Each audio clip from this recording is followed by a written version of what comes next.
The veil caught fire before anyone realized it wasn't part of the ceremony. At first, the guests laughed.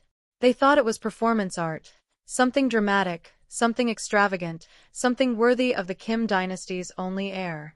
Crystal chandeliers trembled above rows of diamond-draped elites. The marble floors of the Grand Aurora Hotel reflected silk gowns and tuxedos worth more than small apartments. Cameras flashed. Influencers whispered. Politicians smiled for press. And at the center of it all stood a bride who suddenly smelled smoke. The lace at the edge of her veil curled inward, orange light spreading like a secret being exposed. Heat crawled toward her scalp. She froze. Across from her, her groom did not move. Kang Joon-ho, heir to one of Seoul's largest conglomerates, watched calmly as the flame traveled upward. His expression didn't change. Not when the fire licked higher. Not when she panicked and slapped at her own head. Not when guests gasped. Instead, he adjusted his cufflinks. The officiant stumbled backward. A bridesmaid screamed. And only then did a staff member rush forward with shaking hands to smother the flame. The veil fell in charred pieces around her shoulders. Silence swallowed the ballroom. Her scalp stung. The smell of burnt lace and hair clung to the air. 100 eyes stared, not with concern, but with calculation. Kang Joon-ho finally spoke.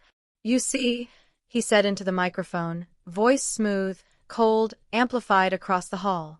"Even fire rejects what does not belong." The words didn't make sense, until he turned to the audience. "My bride," he continued, "has lied about who she is." Whispers detonated across the ballroom. She married into this family under false pretenses. Her heart stopped. That wasn't true. But truth didn't matter. A giant LED screen behind them flickered to life. Photos appeared, edited bank statements, fabricated messages, twisted narratives. The kind of lies only power could manufacture convincingly. Gasps turned into murmurs. Murmurs turned into disgust. She looked at him, the man who once whispered that she was his salvation. The man who promised protection when she left her country for him. The man who isolated her from friends, controlled her accounts, confiscated her passport for safekeeping. Now he looked at her like she was dirt on his shoe. "Security," he said calmly. 2 guards approached. Her knees trembled. "Joon-ho," she whispered. "Please." He leaned closer, smile razor-thin. "You embarrassed me." They grabbed her arms. The ballroom doors opened. Rain hammered against the glass outside like applause. Cameras lifted. Phones recorded. As security dragged her across polished marble, her bare feet scraped against the cold floor. She had kicked off her heels earlier for comfort. Now she looked feral. Disgraced. Exposed. Someone laughed. Someone else whispered, "I knew she was too lucky." The doors burst open. Rain swallowed her. She ran into the storm, alone, burning, humiliated, erased. The rain hit like punishment. Cold. Violent. Endless. She didn't stop running. Her wedding dress grew heavier with every step, silk clinging to her legs, lace dragging through puddles. Her breath came in ragged pulls. The city lights blurred through tears and water. Behind her, the hotel doors shut. Behind those doors were power, influence, reputation. And inside those walls, Kang Joon-ho was already rewriting the story. She was the villain now. She turned a corner. Her phone, the one she had clutched desperately during the accusation, buzzed in her hand. Unknown number. She answered with shaking fingers. "I told you," his voice came through softly. Calm. Controlled. "No one leaves me without consequences." Her lungs seized. "You burned me," she whispered. "You burned yourself when you forgot your place." The line went dead. The phone vibrated again, this time with alerts. News headlines already forming. Bride exposed in fraud scandal. Foreign woman attempts to deceive prominent family. Her vision blurred. She tried to call her best friend. No signal. She tried again. Nothing. Suddenly, headlights cut across her. A black sedan rolled slowly beside her, matching her pace. Her stomach dropped. The window slid down. One of Kong Joon-ho's security men leaned out. Mr. Kong requests you return." Her pulse exploded. She ran. The car accelerated. Her bare feet slipped against wet pavement. Pain shot through her soles as she darted between parked cars. The hem of her gown snagged on a metal post and ripped. She yanked it free and kept moving. A police siren wailed in the distance. For a second, hope flickered. But she remembered. He had connections everywhere. If they stopped her, it wouldn't be to protect her. It would be to contain the scandal. She ducked into a narrow side street, breathing hard. Her hands shook violently as she tried her phone again. The screen flickered. Then went black. Dead. "No," she whispered. She pressed the power button repeatedly. Nothing. Then she remembered. He had replaced her phone last month. Said it was an upgrade. Control. Everything had been control. A splash behind her. Footsteps. The sedan couldn't fit down this alley, but someone could. She ran deeper into the maze of backstreets, rainwater mixing with blood from her torn feet. Her chest burned. Her dress weighed like regret. She reached into the hidden pocket sewn inside the gown, the small place she once kept her passport when she first moved here. Empty.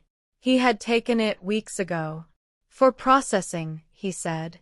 Now she had no identification. No money. No allies. Only a wedding dress soaked in humiliation. Thunder cracked above her. She stumbled, falling to her knees in a puddle. For one terrifying second, she considered staying there. Letting them find her.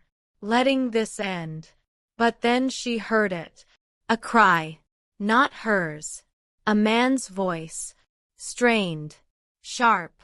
Violent. And then, a thud. She lifted her head. Further down the alley, beneath a flickering streetlight, two figures struggled. One man, broad, masked, drove his fist into another's ribs. The second man wore an expensive dark coat, now soaked with rain. He staggered backward, disoriented. The attacker raised a metal pipe. Her brain screamed at her to run. You have nothing left. You can't afford this. You can't be seen. But something inside her, the part that hadn't died in that ballroom, refused to move. The pipe swung. It connected with a sickening crack against the stranger's shoulder. He collapsed to one knee. The attacker lifted the pipe again, aiming for his head. She moved before she thought. She grabbed a broken wooden plank from beside a trash bin and sprinted forward. "Hey!" she shouted. The attacker turned. For a split second, surprise flickered in his eyes. That second was enough. She swung the plank with everything she had left. It connected with his arm. The pipe clattered to the ground. He cursed and lunged toward her. She swung again, this time striking his temple. He staggered, slipped on the wet pavement, and crashed hard onto his back. She didn't wait to see if he would rise. She kicked the pipe away and rushed to the fallen stranger. "Can you stand?" she asked, breath trembling. His face lifted toward her. Even bruised and bleeding, there was something unmistakable about him. Not just wealth, but authority. The kind that didn't need to shout. He tried to speak but coughed instead. Headlights flashed at the mouth of the alley. More cars. Black. Identical. Expensive. Doors opened simultaneously. Men in tailored suits stepped out.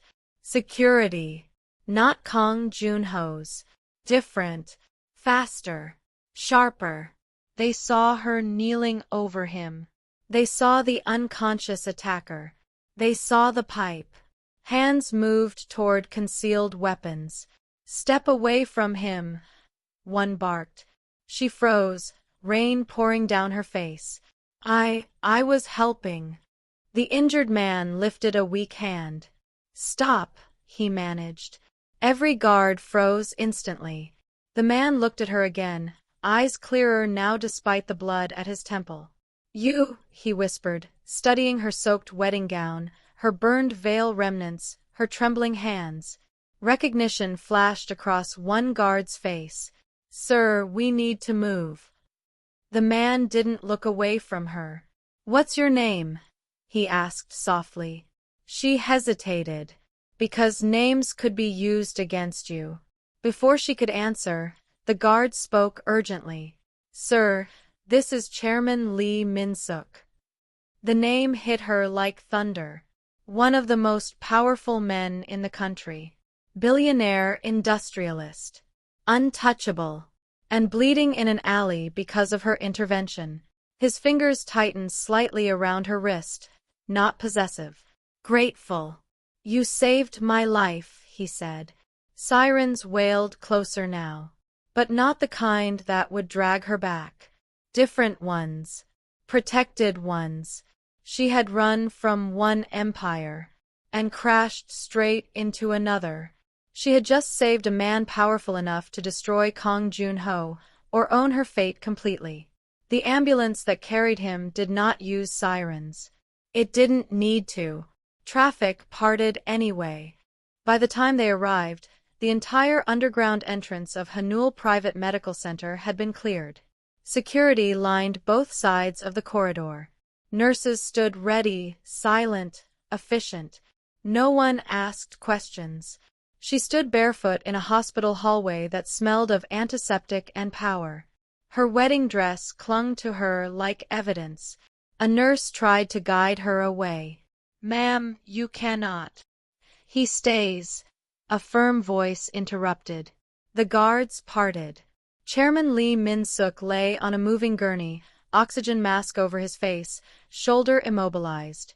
Even injured, his presence commanded stillness. She followed at a distance as they pushed him into a private surgical wing. Moments later, a senior doctor stepped out and bowed slightly, not just out of respect, but hierarchy. He'll recover, the doctor announced. Minor fracture. Concussion. He was fortunate. Fortunate. Because she didn't run. One of the suited men approached her. Mid-40s. Sharp eyes. No wasted movement. Miss, he said. Chairman Lee would like to speak with you. She swallowed. Inside the private suite, the lighting was dim and controlled. Machines hummed quietly. Rain streaked the tall windows overlooking the sleeping city. Chairman Lee had already changed into a hospital robe. His shoulder was bandaged, but he sat upright in bed, posture straight, gaze steady. He did not look like a man who had just been attacked. He looked like a man evaluating a business proposal. You should sit, he said calmly. She remained standing. He studied her burned veil edges, her ripped hem, the bruises forming on her arms. You were running from someone, he observed. Not a question. She said nothing. He nodded once, as if confirming data. My name, he said evenly, is Lee Min-suk, chairman of Marries Holdings. The name alone carried weight. Marries Holdings, a conglomerate spanning construction, energy, tech, media. Untouchable. Global. He didn't say it with arrogance. He said it like stating the weather. You saved my life, he continued. That creates a debt. I didn't do it for debt, she replied quietly. A flicker of something, approval, crossed his face. Good. Silence stretched between them. Outside the room, security rotated in disciplined shifts. Phones buzzed. Instructions were whispered. The attack had already been classified, contained, redirected. No media leak. No scandal. Controlled. Who are you running from? He asked. Her jaw tightened. He didn't push. Instead, he reached for a tablet handed to him by his assistant. A few swipes. A few taps. The screen turned toward her. Her face filled it. News articles. Wedding footage. Headlines already circulating. Foreign bride exposed in elaborate scam. Fraud investigation pending. Her breath left her body. You move quickly, she whispered. I move thoroughly, he corrected gently. His eyes lifted to hers. You are being dismantled.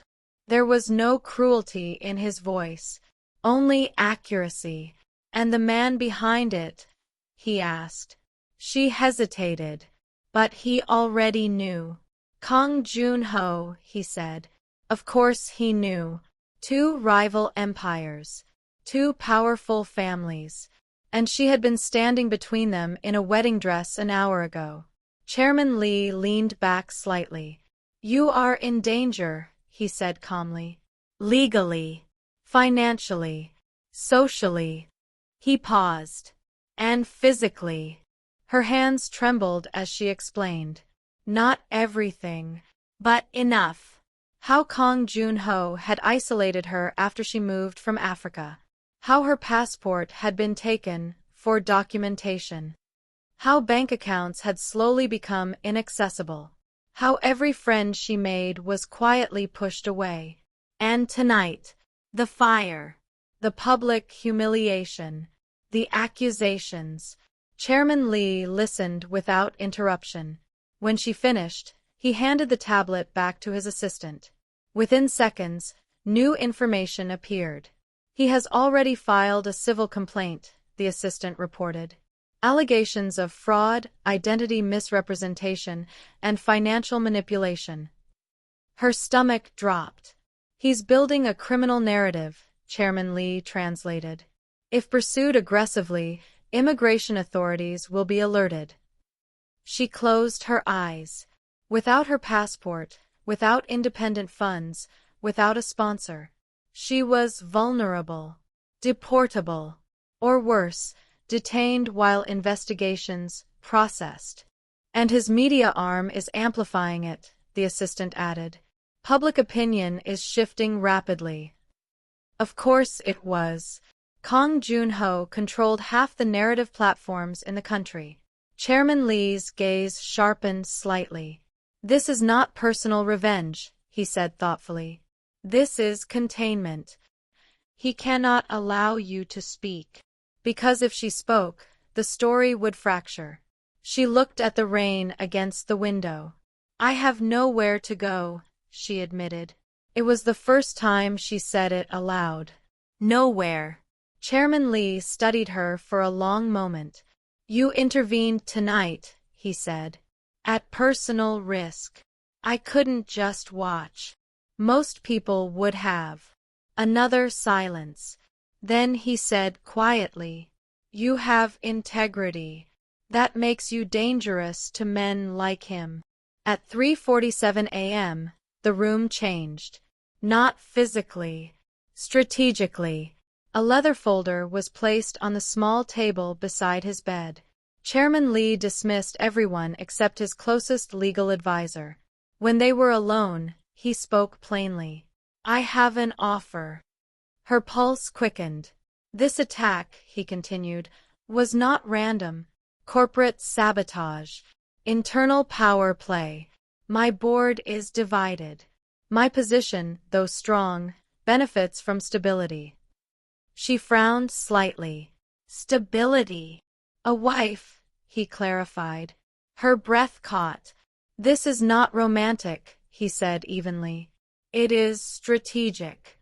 The legal advisor opened the folder and slid a document toward her. A marriage contract. Terms clearly outlined. Duration, 1 year. Public appearance requirements. Mutual confidentiality. Financial compensation. Full legal protection under his family registry. Immediate restoration of immigration security. Independent legal team assigned to defend against all allegations. She stared at the pages. This would make you untouchable, he said calmly. Kong Joon-ho cannot attack what stands beside me without triggering a corporate war. Her mind raced. You don't even know me. I know enough, he replied. He leaned forward slightly, despite the pain in his shoulder. At dawn, your fiancé's legal team will escalate. By noon, authorities may issue preliminary holds. By evening, you could disappear into a system designed to exhaust you. He let that settle. Or, he continued softly, you become my wife before sunrise. The word echoed. Wife. Again. Another powerful man. Another contract. Another cage? Her chest tightened. What do you gain? She asked. He did not hesitate. A narrative shift. A stabilized board. And his eyes held hers steadily. A debt repaid. Rain softened outside. The clock on the wall read 4:31 a.m. You would have autonomy, he added.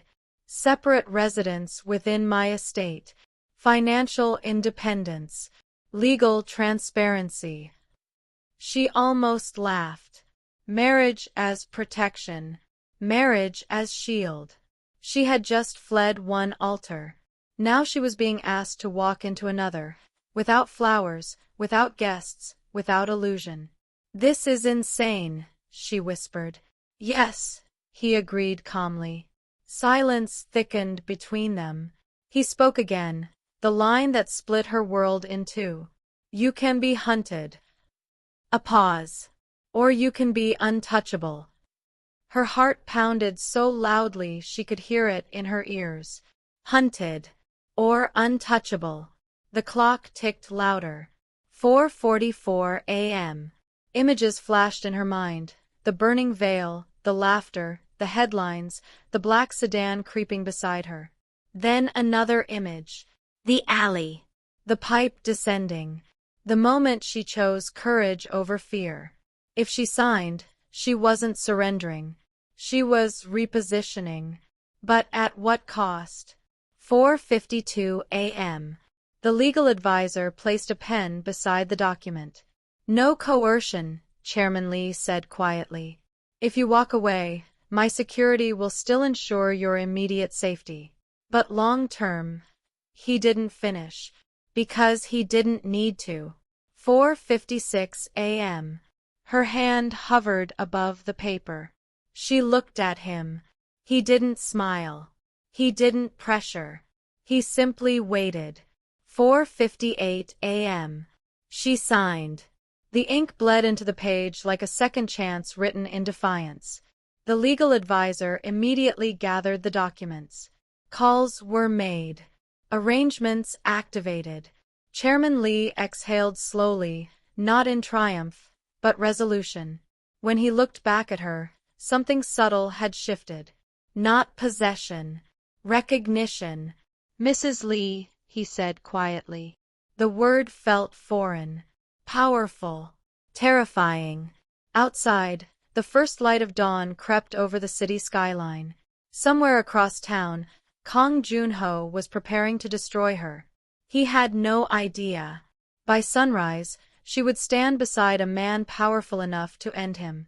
At 5 a.m., the marriage was legally filed. And the war between empires had just begun. Her eyes widened slightly. You think he'll escalate? I assume he will. The training began that afternoon in a private studio on the second floor. The first lesson was simple. Balance. Grounding. Breathing through impact. She stumbled. Fell. Got back up. Each bruise felt different from the ones inflicted by humiliation. These were earned. Controlled. Empowering. Chairman Lee observed from a distance at first. Not hovering. Just watching. Again, the instructor said. She executed the move cleaner this time, twisting out of a wrist hold and redirecting force. Chairman Lee's mouth curved slightly. Not a smile. Approval. Later, as she iced her wrist, he approached. You learn quickly, he noted. I had to, she replied. Their eyes held a second longer than necessary. There was no flirtation, no softness, but something quieter. Mutual recognition. Two people accustomed to battle, just different kinds. That evening, she wandered into the West Wing by accident. His space. Minimalist. Orderly. A single framed photo on his desk, an older woman smiling gently. You can come in, he said from behind her. She startled. I wasn't snooping. I know. He stepped beside her. My mother, he said simply, nodding toward the photo. She believed strength should never require cruelty. The statement lingered between them. Is that why you didn't force me to sign? She asked. He looked at her. Yes. Silence. Then his phone buzzed. His expression shifted subtly as he read the screen. Not anger. Assessment.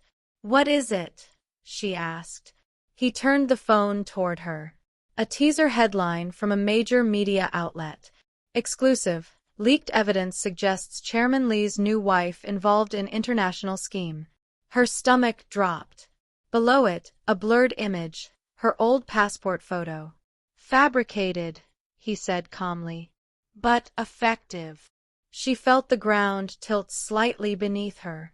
It's starting, she whispered. Chairman Lee's jaw tightened almost imperceptibly. Yes, he agreed. Across the city, Kang Joon-ho sat in a darkened office, watching the scheduled media attack line up like dominoes. He smiled slowly. If she wants to hide behind another empire, he murmured, I'll make sure the empire burns with her. Back in the penthouse, she stared at the headlines spreading across screens worldwide. Her hands didn't shake this time. They steadied. She had run once. She had signed once. Now she would stand. Chairman Lee stepped beside her, close enough to feel his presence. Not touching, not claiming. Aligned. By midnight, the first wave of Kang Joon-ho's media attack would go live, and this time, he wasn't just targeting her. He was targeting the chairman's empire. The attack began at 11:59 a.m. Not 12 o'clock. Not on the hour. 1 minute early, just enough to catch Chairman Lee's press conference mid-broadcast. Every major network split its screen. On the left, Chairman Lee Min-suk standing behind a polished podium at Marries Holdings headquarters, calm, composed, flanked by board members. On the right, Kang Joon-ho stepping onto a separate stage across the city, jaw tight, eyes burning with carefully crafted outrage. The timing was not coincidence. It was war choreography. Kang Joon-ho didn't smile. He looked wounded, betrayed. He let silence stretch before speaking. I have remained quiet, he began, voice steady but thick with restrained emotion, to protect someone I once loved. Cameras zoomed in. Comment sections exploded. But when corporate influence is used to rewrite truth, he continued, I cannot stand by. He gestured to the massive screen behind him. Images flashed. Her old apartment, edited bank statements, clips of their engagement party, carefully cut to look transactional. She manipulated her way into my life, he said. And when exposed, she attached herself to another powerful man. Gasps rippled through the crowd. Back at Marries headquarters, she stood beside Chairman Lee on stage. Her spine was straight, her face unreadable. But inside, her pulse pounded. He's doing it again, turning narrative into weapon. Kang's voice sharpened. I have evidence, he declared. Financial inconsistencies, identity discrepancies, immigration violations. The word immigration hit like a slap. Social media latched onto it instantly. Speculation turned vicious. She played both families. Gold digger. Corporate climber. Reporters began shouting questions, not at Kong, but at Chairman Lee's live conference. Chairman, did you know about her past? Is Myrie Holdings shielding a criminal? The board members shifted uncomfortably. Stocks began to flicker red. She felt eyes burning into her from every direction. This is the humiliation he wants. Not fire. Exposure. Chairman Lee leaned slightly toward the microphone. He did not rush. He did not react emotionally. He simply waited until Kong Joon-ho finished speaking. Then he said calmly, "Are you done?" The question cut through the broadcast like a blade. Kong paused on the split screen. Chairman Lee continued, "You accuse my wife of fraud, manipulation, deception." The word wife was deliberate. Claimed. Public.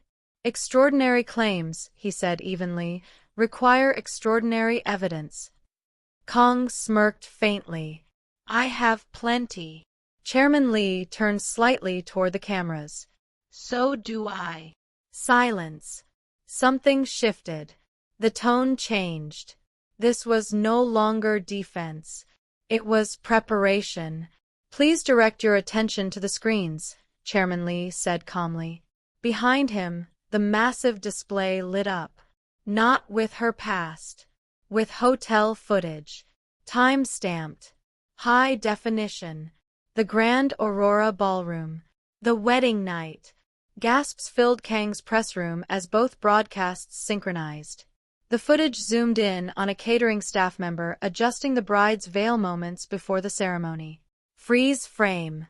Facial recognition data appeared beside the image. The man wasn't hotel staff. He was listed as a contracted employee under a subsidiary company, owned by Kong Enterprises. Murmurs grew louder. The video resumed. A small device, barely visible, clipped subtly into the lace. Another angle. The flame igniting precisely at that spot. No accident. No coincidence. Sabotage. The room erupted. Kang's face drained of color. Chairman Lee didn't raise his voice. "Attempted assault through orchestrated endangerment," he said calmly. "Public defamation campaign. Fabrication of financial documents." The screen shifted again. Now bank records appeared.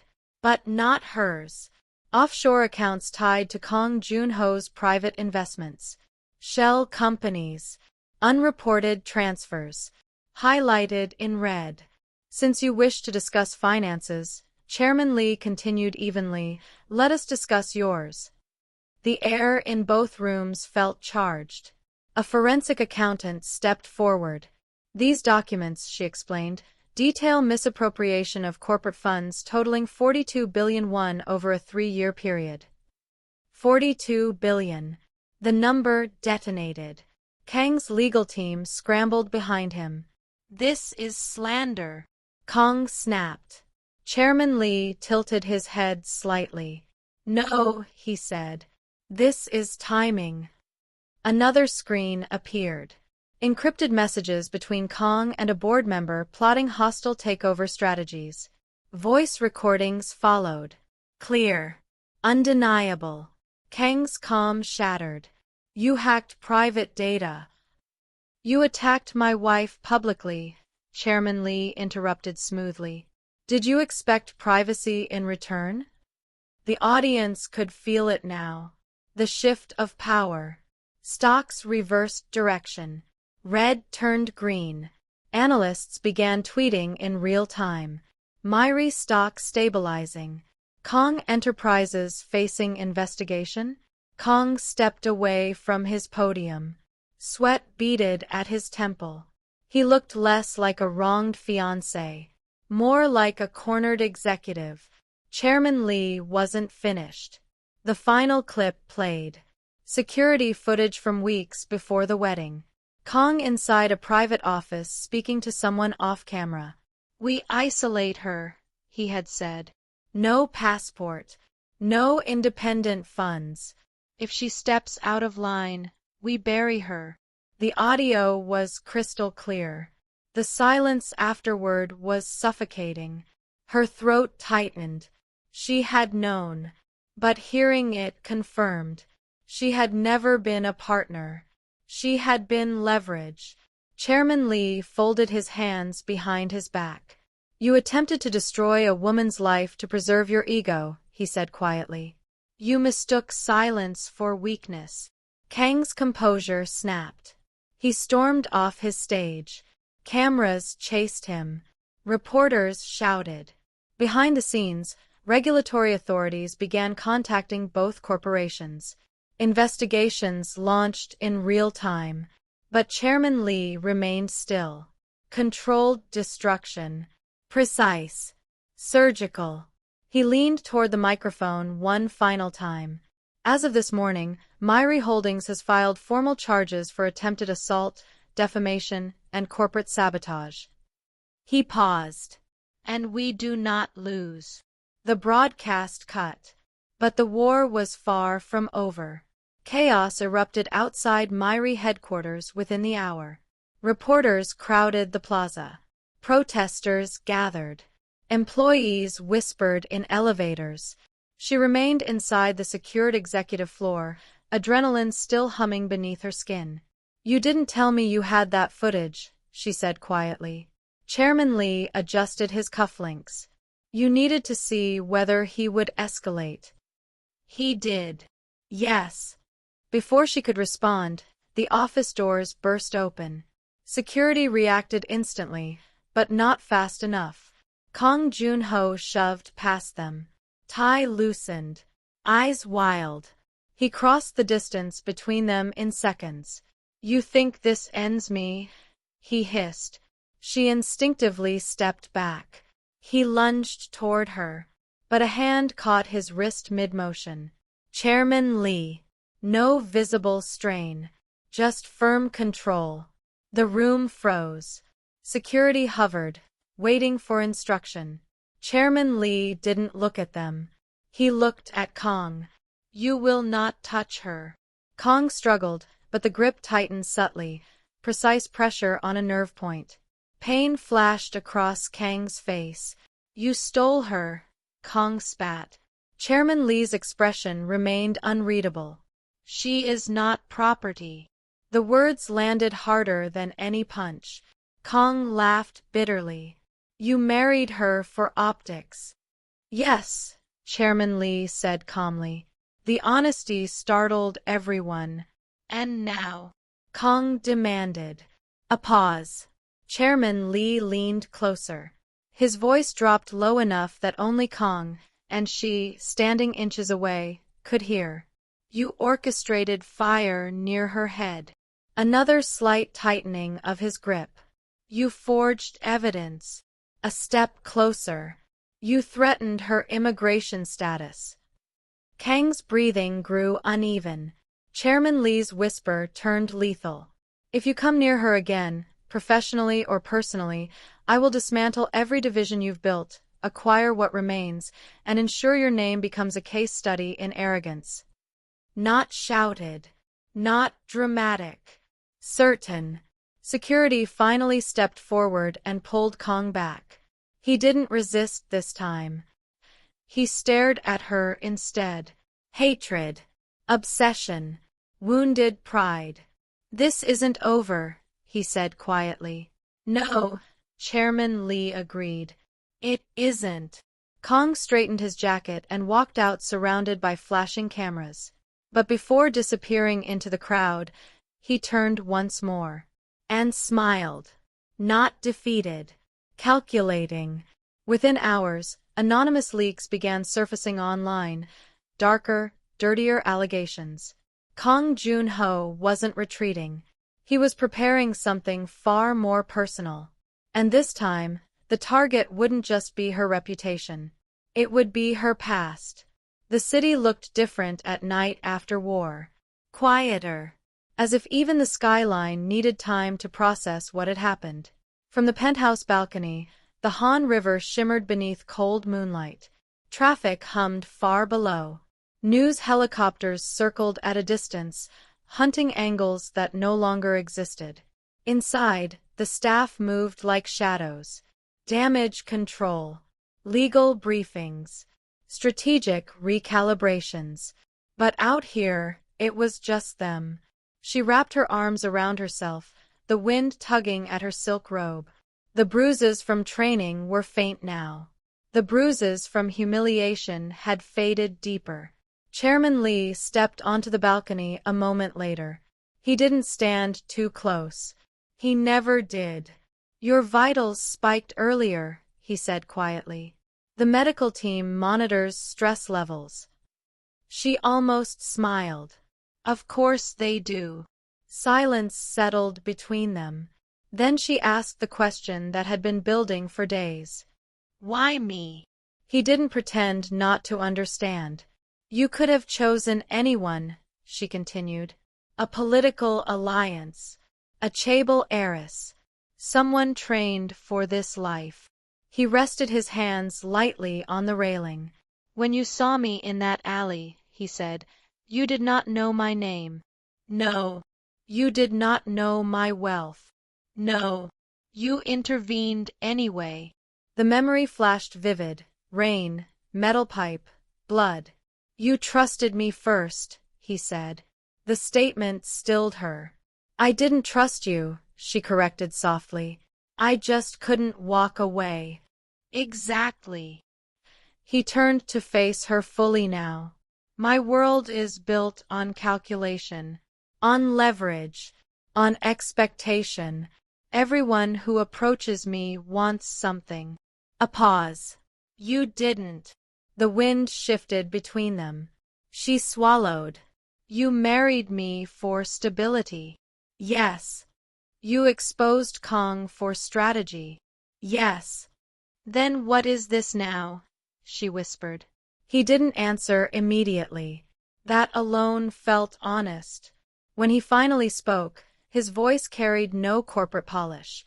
I have not slept properly in years, he admitted. Every alliance conditional. Every relationship transactional. She felt something in her chest crack open slightly. I don't know how to be anything other than controlled, he continued. But when you stand beside me, the room changes. Her breath caught.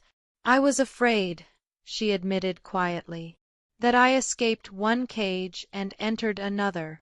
His jaw tightened slightly. Have I caged you? No, she answered honestly. But I don't know if I know how to choose without fear. He stepped closer, not enough to touch, but close enough to feel warmth through the wind. I do not want obligation from you, he said. If this remains a contract, I will honor it. If it becomes something else, it must be because you choose it. Her heart pounded harder now than it had during the media war. Choice, she whispered. I will not trap you, he said.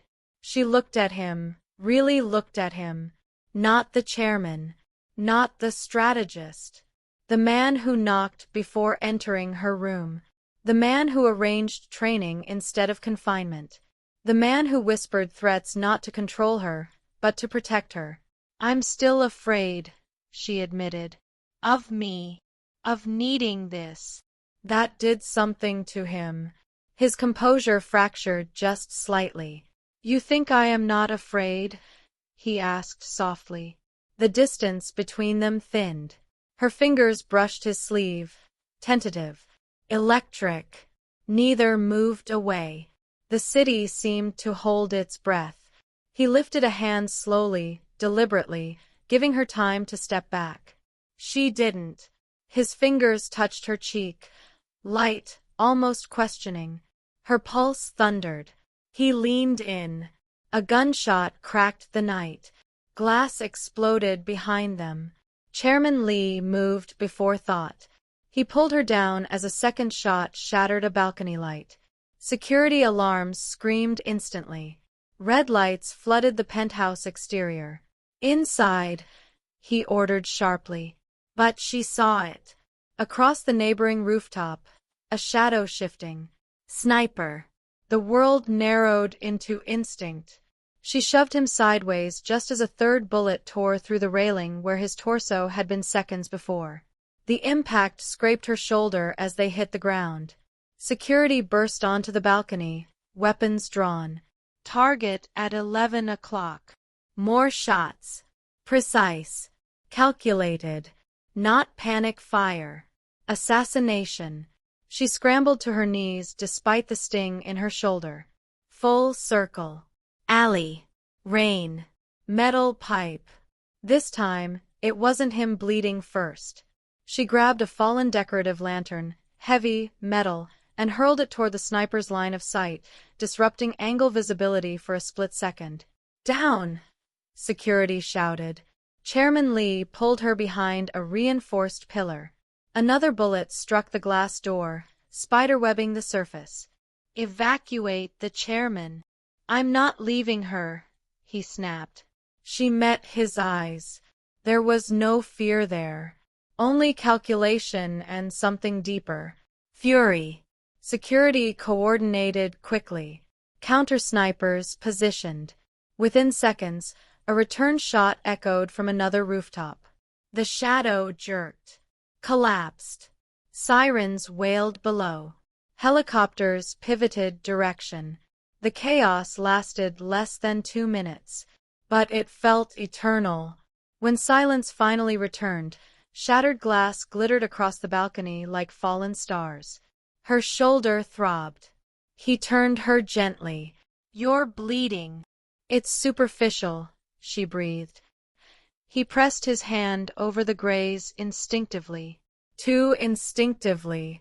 His hand was shaking. She realized. He wasn't shaken by the gunfire.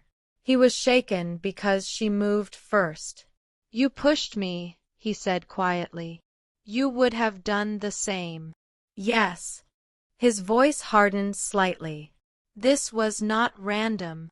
No, she agreed. They both knew who had motive. Corporate humiliation. Financial exposure. Public disgrace. Kang Junho had nothing left to lose. Security confirmed the shooter was linked to a shell contractor previously tied to Kang Enterprises. Proof would take time, but intention was clear. The war had escalated from reputation to blood. As medics cleaned her shoulder inside the penthouse, she watched him pace for the first time since she met him. Not frantic, but furious. Contained rage. I underestimated how far he would go, he admitted. You didn't, she replied. You predicted escalation. He stopped pacing. And yet you were still in his line of fire. She reached for his hand before she could stop herself. I'm not fragile. His gaze softened at that. I know. A strange calm settled over her. In the alley, she had chosen to step into danger for a stranger. Tonight, she had done it for him. Not strategy. Not contract. Choice. When the medics finished, security requested relocation to a secure property. He looked at her. We leave now. She nodded. As they were escorted toward the armored elevator, news alerts already began pinging. Breaking. Shots fired at Marries chairman's residence. The narrative storm would return by morning. But tonight had shifted something deeper. On the elevator ride down, he stood closer than ever before. Not by accident. Not by protocol. By instinct. The secure property overlooked the sea. Far from the city. Far from headlines. For the first time since this began, there were no cameras outside the gates. Only waves. Inside the private villa, security sealed the perimeter. Doctors cleared her injury as minor. Adrenaline faded. Exhaustion crept in. She stood near the wide windows, staring at the dark horizon. He approached quietly. I built empires, he said suddenly. But I have never built anything personal that lasted. She turned. His voice carried no authority now. Only truth. My father prepared me for succession, he continued. Boardrooms, acquisitions, negotiations. A pause. He did not prepare me for loneliness. The word landed heavy. I thought control was safety, he admitted. If I controlled outcomes, I controlled pain. She stepped closer. But when you signed that contract, he said, I realized something terrifying. What? I did not want you to stay because you had to. Her breath trembled. I wanted you to stay because you wanted me. Silence swelled. Outside, waves crashed rhythmically. I was alone long before you, he said. And I would return to it if that's what you choose. Her heart broke open completely then. I don't want protection anymore, she whispered. He searched her face. I want partnership. The word felt different from contract, different from obligation. Real? He asked. Yes. Tears blurred her vision, but she didn't look away. I ran from fire, she said. From humiliation. From being owned. Her voice steadied. But I'm not running now. He stepped into her space slowly, giving her time to retreat. She didn't. I choose this, she said. Not the empire. Not the security. Him. His hand cupped her face fully this time. Not tentative. Certain. Say it again, he murmured. I choose you. The kiss wasn't rushed. It wasn't desperate. It was deliberate. Two people who had fought wars alone deciding not to anymore. His other hand slid gently to her waist. She felt no cage, no obligation, only alignment. When they finally pulled apart, foreheads resting together, the world felt quieter, safer, earned. But fate does not pause for romance. Her phone, secure, encrypted, vibrated softly on the nearby table. She ignored it at first. He kissed her temple. It vibrated again. Reluctantly, she reached for it. A message from her doctor. Routine blood work from the hospital after the balcony incident. She opened it casually, then froze. Her eyes scanned the line twice. He noticed the shift immediately. What is it? Her fingers trembled, not from fear this time, from shock. It says, she whispered. Her voice faltered. He stepped closer. It says I'm pregnant. Silence. Not chaotic. Not loud. Just stunned. Both of them processing at once. A child. Not contract. Not war. Life. Before either could speak, another notification flashed across the screen. News alert. Exclusive leak suggests Marries chairman orchestrated own assassination attempt for sympathy. She looked up slowly. The war wasn't done. It had evolved. Again. A pregnancy. A public scandal twisting the assassination into conspiracy. And a child who would now be born into a battlefield of empires. 6 months later, the cameras felt different. They still flashed. They still analyzed. But they no longer hunted. The boardroom doors of Marries Holdings opened, and she walked in not as a scandal, not as a shield, but as Director Lee. Her nameplate rested beside his at the polished conference table. Not ornamental. Earned. The investigation into Kong Joon-ho had concluded 2 months earlier. Financial crimes confirmed. Corporate manipulation exposed. His empire fractured under regulatory pressure and shareholder revolt. He no longer dominated headlines. She no longer trended as controversy. Instead, today's meeting agenda displayed a new division proposal. The Marries Global Women's Initiative. Scholarships. Legal aid for immigrant women. Entrepreneurship grants. Emergency relocation support. Programs built from the blueprint of her own survival. She stood at the head of the presentation screen, no longer glancing at Chairman Lee for silent permission. Her voice carried calm authority.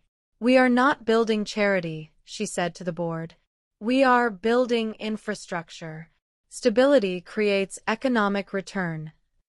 The directors listened, not because she was his wife, but because the numbers made sense.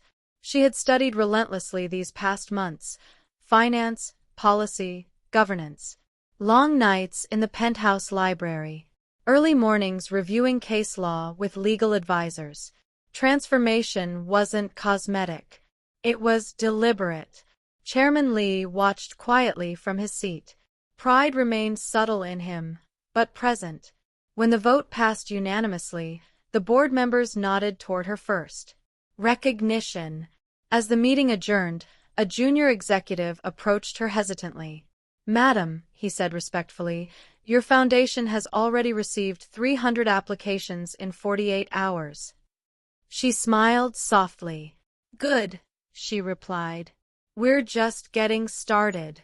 The woman who once ran barefoot through rain now commanded rooms without raising her voice. Power no longer terrified her. It fit. That evening, they stood on the estate terrace overlooking the river, the same skyline that once watched her humiliation. Only now it watched her evolution. She rested a hand lightly over her growing stomach. The pregnancy had remained private after the assassination conspiracy storm faded. Public sympathy eventually shifted once evidence disproved the staged narrative. Truth had a slower rhythm than scandal. But it endured. "You move differently," Chairman Lee observed quietly. She tilted her head. "How?" "You no longer scan exits." The observation caught her off guard. He was right. She used to enter rooms calculating escape routes. Now she entered calculating opportunity. "I was hunted," she said thoughtfully. "Yes. And then I was untouchable." He studied her profile. "And now?" She smiled faintly. "Now I'm neither." He raised an eyebrow slightly. "I'm positioned." The word felt stronger. Hunted meant powerless. Untouchable meant protected by someone else's force. Positioned meant agency. She had not replaced one dependency with another. She had built partnership. Wind brushed across the terrace. "I used to think survival was the goal," she continued softly. "Then revenge felt like the goal." "And now?" he asked. She turned toward him. "Legacy." His gaze softened. The empire he inherited had been built on expansion. What they were building now felt different. Purpose layered over power. "You transformed quickly," he said. "No," she corrected gently. "I was always this. I just didn't have space." He nodded slowly. "Fair." She looked down at her hand resting over their child. "This baby won't inherit fear," she said quietly. "No," he agreed. "Or control," she added. A subtle exhale left him. "Good." They stood in silence for a moment, watching lights shimmer across water. The same city. A different woman. He stepped closer, sliding an arm around her waist, natural now, uncalculated. "Do you regret it?" he asked softly. "The contract?" "Yes." She considered. "If I hadn't signed," she said, "I would have survived." He stiffened slightly at that. She looked up at him. "But I wouldn't have become this." His expression shifted, that rare vulnerability surfacing again. "You saved me first," he said quietly. She blinked. "In the alley?" "No." He shook his head faintly. "You reminded me that power without humanity is emptiness." Emotion tightened her throat. "You gave me a reason to build something beyond control." She smiled. Slow, steady. "You knocked before entering my room," she reminded him gently. "That was the first time I felt safe." He let out a soft breath, almost a laugh. Then we saved each other. Yes, she agreed. Below them, the city pulsed with life. Not battlefield. Not prison. Foundation. He pressed a kiss to her temple. She leaned into him without hesitation. No contracts. No deadlines. No ultimatums. Just choice. The wind carried the sound of distant traffic and quiet water. From hunted to untouchable to unstoppable. And this time, she wasn't running.